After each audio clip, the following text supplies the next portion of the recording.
Hello everyone, this is Chantal from Gluten Free Cooking 123.com, and today I'm going to show you how to make tuna cakes with mackerel or mackerel. I don't know how to say that, but let's do this. So into this bowl I am going to add 3 of these small tuna cans that I have already drained.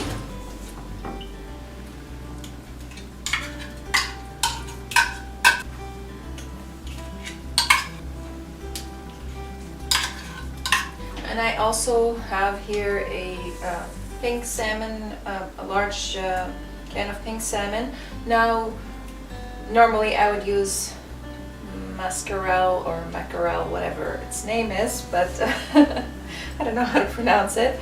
But you can also use salmon, it will also taste great. I've done it with both before. So I'm just going to put this in here. I did drain it, but there's also a little bit of juice in there, that's not a big deal. And if you want, you could remove the, what do you call them? The spine from there. If I can find it, I will remove it. There we go.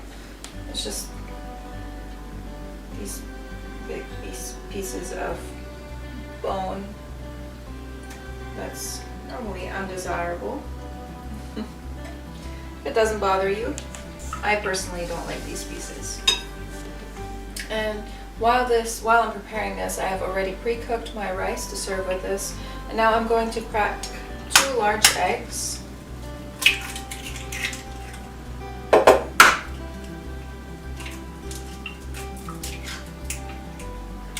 And then we are going to need 1 cup of rolled oats, and I use the gluten-free oats. These don't have any wheat flour residue on them. Just gonna put this in here, and what the oats will do is that bind everything in there and absorb all the extra liquid that we are putting in here. And of course the extra liquid is going to make this moist. We are also going to need 3 tablespoons of cornstarch.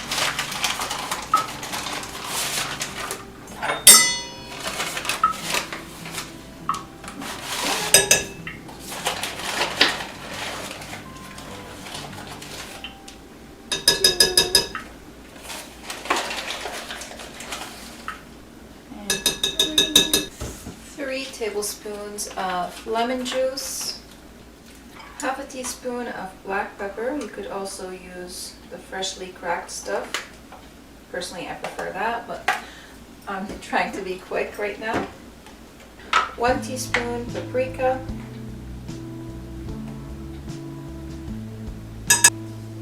1.5 teaspoon salt. Now we also need carrots and green peppers and onions. I only have onions because I used up all my vegetables and I'm still waiting on my Misfits vegetables to come. So I'm just going to skip the carrots and the green peppers, even though those make it taste awesome. So we're just going to put some onions in here. So right now I'm going to move these over and I'm going to dice some onions and add them in here. So we need a medium onion. I'm going to use 1/3 of this onion, or 2/3 of this onion, I should say, not 1/3. And we are going to dice it into small pieces, as small as you can.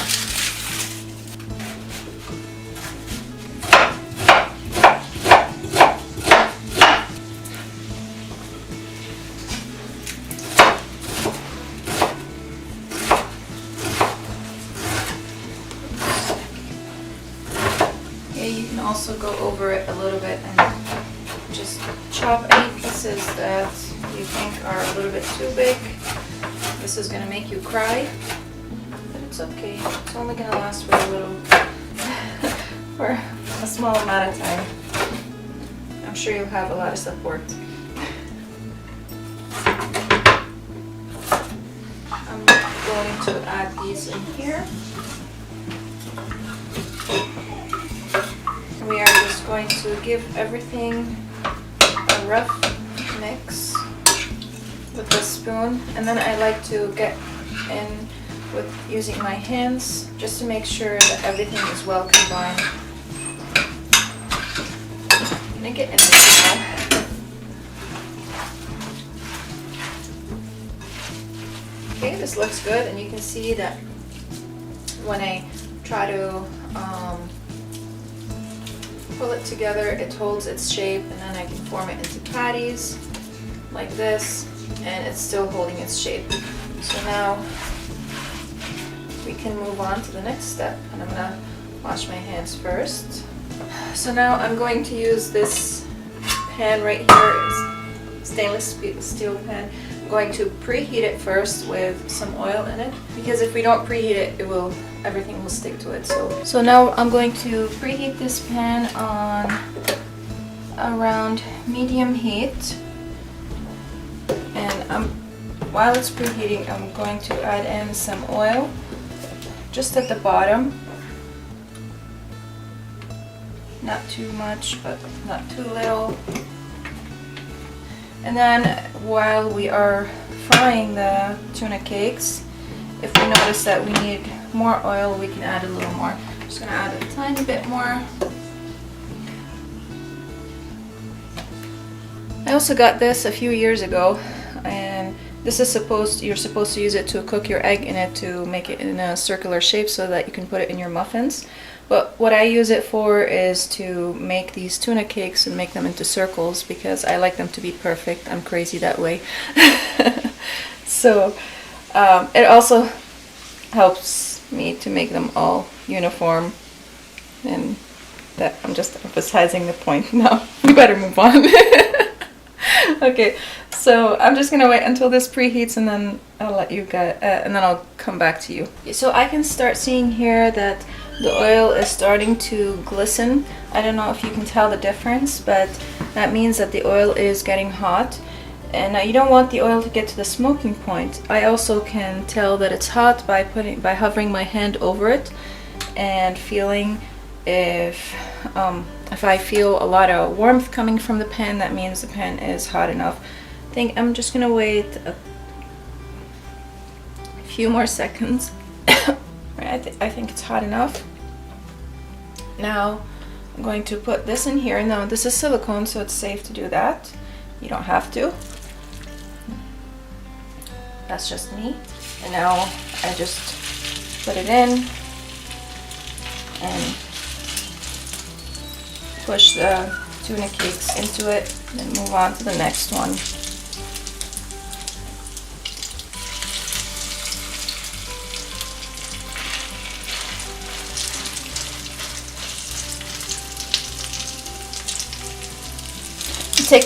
Keep in mind that if you make them smaller, they are going to cook a lot faster. And you just want to keep an eye on them as you are cooking them, so that if you could take the ones that are done out.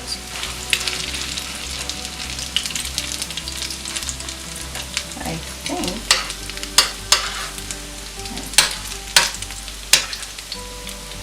Okay, I can fit one more in. Ow! Sprayed me.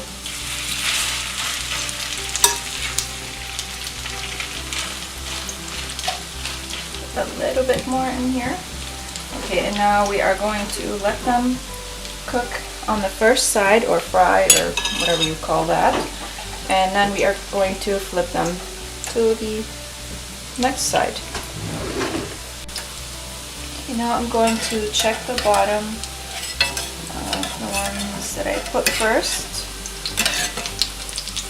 Looks like this one needs to be flipped, and you might want to adjust the heat also if they're cooking too fast on the bottom. So I'm just going to turn it down to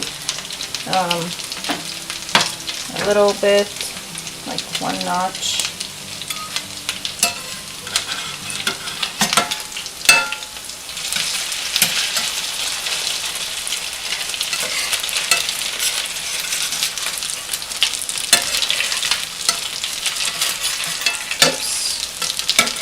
Making them. Oh, yes, that's true. That was the last one I did put. Okay, I better leave that one.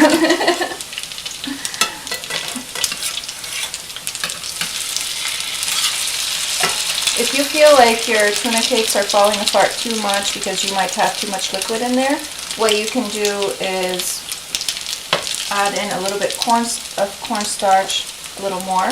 And if they are too dry, you can add in a little lemon juice or maybe another egg to bind them.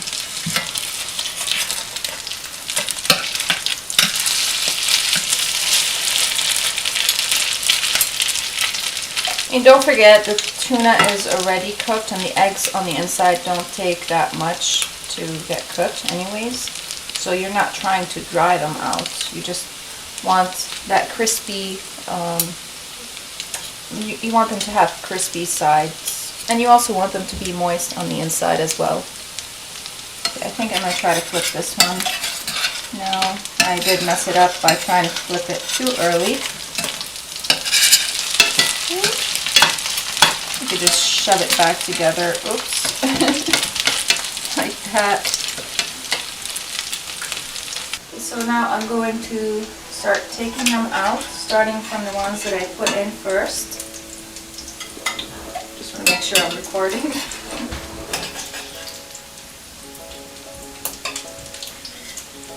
They are a little fragile, of course. I think I'm going to add a few more in here while these ones are still getting cooked. Put it in the wrong place. Oh no.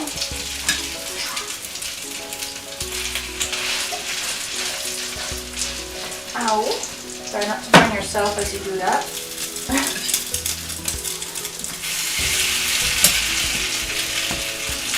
Just add a tiny bit oil, not too much. And then I'm going to take the ones that I cooked, the ones that are done out. There we go. And just keep doing this until they're all done. Now while the tuna cakes are getting cooked, I'm going to work on the sauce for them.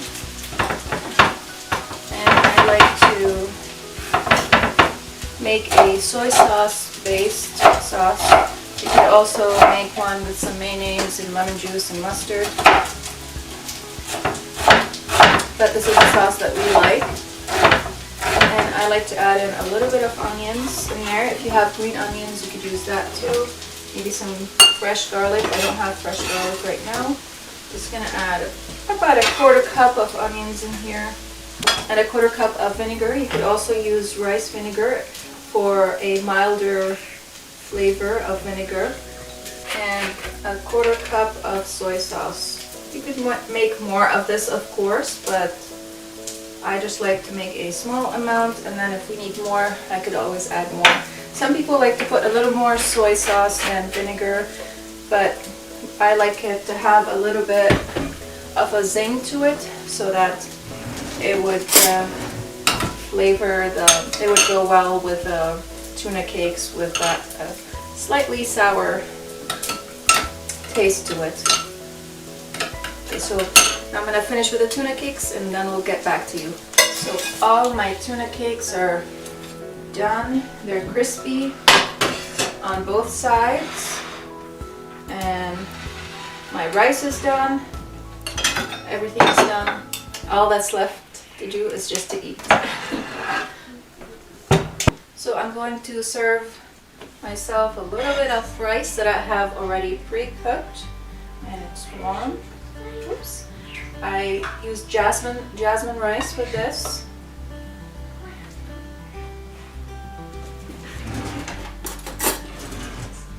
And tuna cake. And I like to drizzle a little bit of this on it and some on the rice as well, or you could just put it in a little bowl like this and put some of this as a dip for the tuna cake.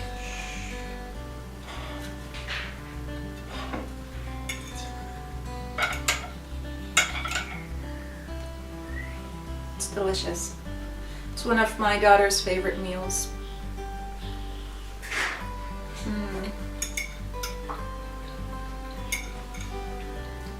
Right now I'm so hungry.